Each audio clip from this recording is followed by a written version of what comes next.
Konkan railway ಭಾರತೀಯ ರೈಲ್ವೆಯೊಂದಿಗೆ ವಿಲೀನಗೊಂಡ್ರೆ ಮಾತ್ರ ಕೇಂದ್ರ ಸರ್ಕಾರದಿಂದ ಹೆಚ್ಚಿನ ಅನುದಾನ ದೊರೆಯಲಿದ್ದು ಈ ನಿಟ್ಟಿನಲ್ಲಿ ಶೀಘ್ರ ಕ್ರಮ ಕೈಗೊಳ್ಳಲಾಗುವುದು ಎಂದು ಉಡುಪಿ ಚಿಕ್ಕಮಗಳೂರು ಸಂಸದ ಕೋಟ ಶ್ರೀನಿವಾಸ ಪೂಜಾರಿ ಹೇಳಿದ್ದಾರೆ.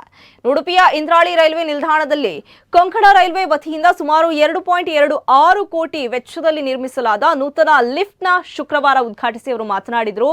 ಕೊಂಕಣ ರೈಲ್ವೆಯಲ್ಲಿ ಕರ್ನಾಟಕ, ಕೇರಳ, ಗೋವಾ ಹಾಗೂ ಮಹಾರಾಷ್ಟ್ರ ರಾಜ್ಯಗಳು ಪಾಲುದಾರರಾಗಿವೆ. ಕೇರಳ ಮತ್ತು ಗೋವಾ ಸರ್ಕಾರಗಳು ತಮ್ಮ ಪಾಲಿನ ಷೇರುಗಳನ್ನು ಈಗಾಗಲೇ ಕೇಂದ್ರ ಸರ್ಕಾರಕ್ಕೆ ಹಸ್ತಾಂತರಿಸಿವೆ. ಕರ್ನಾಟಕದಲ್ಲಿ ಈ ಪ್ರಕ್ರಿಯೆ ಸ್ವಲ್ಪ ವಿಳಂಬವಾಗಿದ್ದು ಮುಖ್ಯಮಂತ್ರಿ ಡಿಕೆ ಶಿವಕುಮಾರ್ ಜೊತೆ ಮಾತನಾಡಿದ್ದು ಅವರು ಸಂಪೂರ್ಣ ಸಹಕಾರ ನೀಡುವ ಭರವಸೆಯನ್ನ ನೀಡಿದ್ದಾರೆ.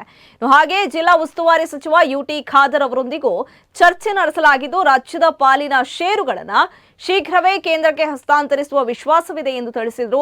ಕೊಂಕಣ ರೈಲ್ವೆ ವಿಲೀನ ಪ್ರಕ್ರಿಯೆಗೆ ಮಹಾರಾಷ್ಟ್ರ ಸರ್ಕಾರದ ಒಪ್ಪಿಗೆ ಅಗತ್ಯವಾಗಿದ್ದು ಆ ರಾಜ್ಯದ ಸಹಮತ ಪಡೆಯಲು ಪ್ರಯತ್ನಿಸಲಾಗುವುದು ಎಂದರು. ಕಾರ್ಯಕ್ರಮದಲ್ಲಿ ಉಡುಪಿ ಶಾಸಕ ಯಶ್ಪಾಲ್ ಸುವರ್ಣ, ಉಡುಪಿ ನಗರಾಭಿವೃದ್ಧಿ ಪ್ರಾಧಿಕಾರದ ಅಧ್ಯಕ್ಷ ದಿನಕರ ಹೇರೂರು ಸೇರಿದಂತೆ ಮತ್ತಿತರರು ಉಪಸ್ಥಿತರಿದ್ದರು. 2.26 ಲಕ್ಷ ರೂಪಾಯಿ ವೆಚ್ಚದಲ್ಲಿ ಈ ಲಿಫ್ಟ್ಗಳನ್ನು ಅಧಿಕೃತವಾಗಿ ಬಿಡುಗಡೆ ಮಾಡುವಂಥ ಕಾರ್ಯಕ್ರಮವನ್ನು ಇವತ್ತು ಮಾಡಿದ್ದೇವೆ. ವಿಶ್ರಾಂತಿ ಕೊಠಡಿಗೆ 35 ಲಕ್ಷ ರೂಪಾಯಿ ಖರ್ಚಾಗಿದೆ.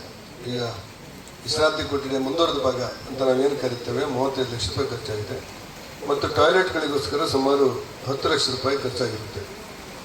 ಅಂದಾಜು ಸುಮಾರು 2.25 ಕೋಟಿ ರೂಪಾಯಿಗೆ ಮಿಕ್ಕಿ 2.25 ಕೋಟಿ ರೂಪಾಯಿಗೆ ಮುಕ್ಕಿ ಈ ಕಾಮಗಾರಿ ಇವತ್ತು ಅಧಿಕೃತವಾಗಿ ಸಮರ್ಪಣೆ ಮಾಡುವಂಥ ಕೆಲಸಗಳನ್ನು ಕೊಂಕಣ ರೈಲ್ವೆ ಇಲಾಖೆ ಮೂಲಕ ಇವತ್ತು ಮಾಡಲಾಗಿದೆ.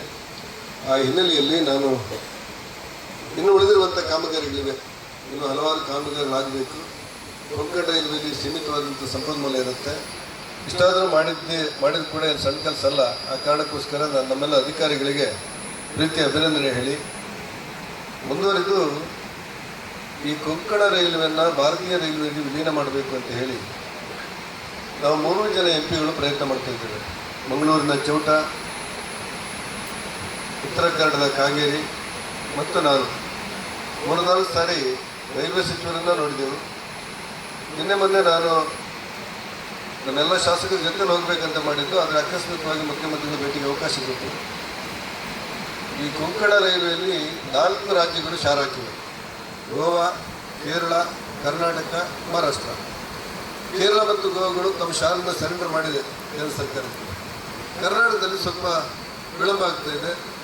ಆದರೆ ನಿನ್ನೆ ಮುಖ್ಯಮಂತ್ರಿಗಳು ಭೇಟಿ ಆಗಿದ್ದಾಗ ಅಭಿವೃದ್ಧಿ ಕೆಲಸ ನಾನು ತುಂಬ ಪೂರ್ಣ ಸಹಕಾರ ಕೊಡ್ತೇನೆ ಅಂತ ಹೇಳಿದ್ದಾರೆ.